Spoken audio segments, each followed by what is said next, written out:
Hello, it's Mark from Worth It Repairs by Mark, and today we're going to do a tutorial on how to fix the screen of a MacBook Pro 2019 16-inch with the model number A2141.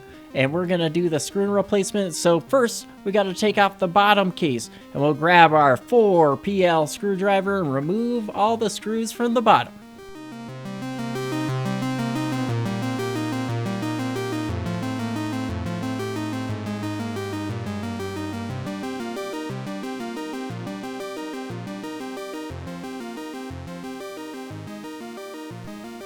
Perfect. Alright, we got all the screws removed. Now we'll grab our metal pry tool and just pry at the edge. You can also use a plastic tool. I use a metal one. That's just what I use, and I've been doing it for 5 years, and it's been working out just fine. Just don't want to stick it in too far and jab the battery or something. There's little clips on each edge and also on the bottom. So once you get one of the clips, you should be able to work your hands around the edges of it. And then you'll slide it downwards, and then you'll be able to pull it up off of the bottom case. It's just like the MacBook Pro 2016. It comes apart the same way. And I have cut myself by accident pulling this thing off. And just try not to do that. But if you do, make sure you have Band-Aids nearby. Alright, we got it off, just popping it off, and oh man, this thing is looking a lot dusty, so we're just going to dust it off. I don't want all this dust and debris getting all over my hands. And then we'll get out our plastic spudger and we'll disconnect the battery connection. Alright, so this is just like the 2016 MacBook where you got to remove the sticker thing over top the battery connection. And then you'll want to grab it with your hands, grab the pull tab, and use the flat end of the spudger to move the little levers so you can slide it out just like that. And then you'll grab your T5 screwdriver and unscrew the screw holding down the remainder of the battery connection. And then we'll grab our T5 screwdriver again, and we're going to go ahead and disconnect the Wi-Fi connections. Make sure you use the flat end of your spudger right on the gold connection so you get it off there. Grab your T3 screwdriver, and we're going to unscrew the connectors for holding down the ribbon cable that goes in between the logic board and the screen. And then we will get the brackets as well. So then we will keep those nice and organized. And then we'll get the camera a little bit zoomed in here so you guys can see these T3 screws that we're getting. They're just in this little ridge here. And then you'll want to make sure you remove those as well. And then they will be the first things you want to screw on other than the hinges at the testing point of this repair. Alright, thank you for watching the video. Please like and subscribe. I know it's an older MacBook, but I decided to just get a video out there. Perfect, so grab a T3 screwdriver and unscrew the bracket holding down that connection there for your sleep-wake function. And then we'll get our electric screwdriver with a P2 bit on it, and we'll get unscrewing the Wi-Fi antenna. There's about 22 of the screws, so I hope that you have an electric one. Otherwise your wrist is going to be very tired, but I do, so it's a little easier.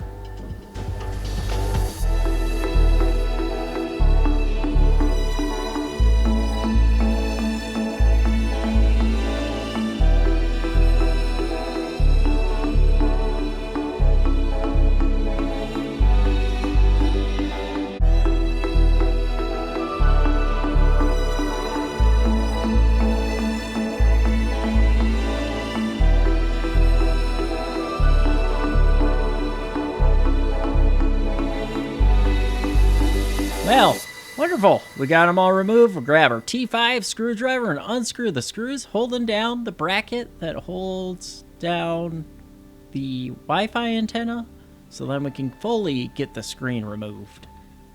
Alright, and then you'll grab some tweezers after that, and then go pry right here in the middle. Boom, popped out. That means we got it. Give it a little wiggle, pull out those Wi-Fi antennas, grab our T8 screwdriver, and we're going to unscrew the 2 screws on each side and loosen the one in the middle, so then we can take off the screen properly. Alright, so now we got all the screws removed. So what you gotta do next is I'm gonna slow it down for you guys here. So you're gonna open it up. Yeah, you're gonna open up the laptop and lay it on its side, just like this. I'm gonna zoom it out so you can see and then you lift it up on its side, and this is a special secret trick of getting this removed. Get that T8 screwdriver, remove those 2 final screws holding the hinge, then you'll be able to push off the laptop off the top case, and it'll just come off nice and easy. You're going to want to reopen the hinges when you put the new screen down, just like that. See how easy that came apart? Perfect. Now we can move on with the rest of the repair.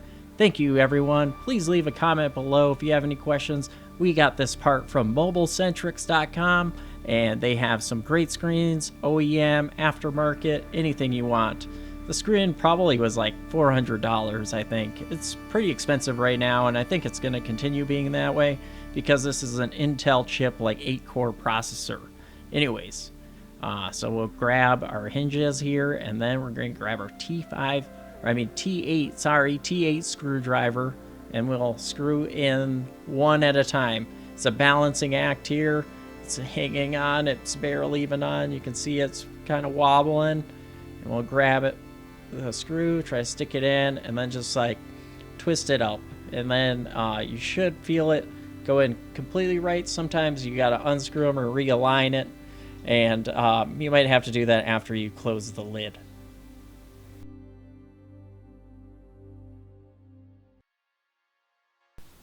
Alright, this side's giving me a little bit of a trouble, so I'm going to lift it up a little bit, get it at more of an angle. It's just not snapping in perfectly with the flush with the housing. I can't get the screw in, and we're going to use gravity a little bit and get the screw in, hold it up a little bit off the ground, or off the table, I mean, and then we'll close it. And then we will be doing this repair because it's worth it. And this is Mark, Worth It Repairs by Mark. I'm Mark. Alright, I'm hoping I get that point through that I am Mark here. Anyways, so we're going to do a Mark thing here and close the lid, and we'll get a little bit better camera angle on it for you. And we're going to tighten the T8 screws for the main part of the hinge, and then we're going to do the 2 remainders on each side, and then we're going to have to transfer the part that helps with the sleep-wake function off the old screen onto the new. Otherwise, if you don't transfer this part, you're not going to have a screen that goes to sleep. You didn't see this, but it's a P2 screwdriver to unscrew the screw that holds it down. You don't want it to come out. It's a pain to get it back in if it comes out. It's not like aligning right. It keeps falling down. Get it in. Alright, got the screw in. If the screw comes out, you have to like align it. It has like a ribbon cable you have to line it through. And you want to connect that thing on. And I do recommend testing the screen before you do the full assembly, but I'm a pro, so I'm going to put it all the way back together, and I don't care if I have to take it apart again because it's only going to take me like 20 minutes. So if you're a noob, I recommend testing it out before you put it all the way back together. But you for sure want to screw down these 2 ribbon cables with the T3 screwdriver, and then you'll go ahead and test the screen before you fully assemble it. Like, you don't have to put the Wi-Fi antenna in yet, because the Wi-Fi antenna, getting it in and out is very difficult and finicky. It sometimes snags on the board here, and you gotta grab bended tweezers and kind of wedge it over the board so then you can get it in. But it's not a big deal to me because I do this for a living. I get paid to take things apart. So, I mean, if I gotta unscrew it, I gotta unscrew it. Perfect, we got it all in. So we'll grab our T5 screwdriver and gonna screw down the bracket, the LCD bar, I believe they call it. We're gonna screw that down to the Wi-Fi antenna, and then we will grab our hinge covers. You need them to put the bottom case back on, so don't lose them. There's a T3 screwdriver, just screw in both 2 screws on both sides, and then now when you put it on the bottom case, it'll latch in and snap in like it's supposed to, and so then it's like more water resistant, I guess I could say. Anyways, we'll just start screwing everything back together, like our T3 screwdriver holding down the sleep-wake connector. We'll screw that down, and then we'll screw down the Wi-Fi antenna with a T5 screwdriver. I use bended tweezers to line the connection, and then I push it down with my thumb, and you can feel it connect. You know when it connects because you can feel it. Alright, so I don't know how people connect stuff without their sense of touch, but it's doable. People do it. I just can't seem to wrap my brain around it. I've done it a couple times, but anyways, we'll just grab our T3 screwdriver and start screwing in the brackets covering over the LCD connector. And if some reason it doesn't work, this connector is connected underneath to the logic board and could become disconnected if your board's ever been taken out and if that connector has been unscrewed or anything in the past. And if you bought it refurbished, that could be the case. Anyways, we'll grab our P2 screwdriver or electric one and screw in all the screws. I don't recommend screwing in all these screws without testing it before. I'm a professional here, so I'm gonna just put it together. And I'm doing a video and I don't want to put in the testing in the video. I just want to get done with the repair so I can make you guys this video. Thank you for watching. Like and subscribe. Enjoy the music and the rest of the ride through this repair. And I'm telling you, it was worth it!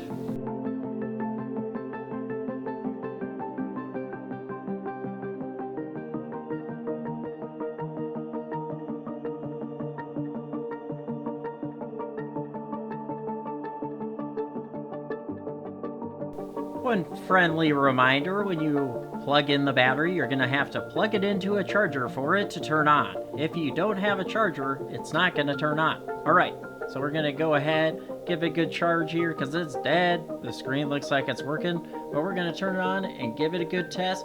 Test the webcam, the Wi-Fi, and the sleep-wake function, and then it should be all done. Thank you for watching again.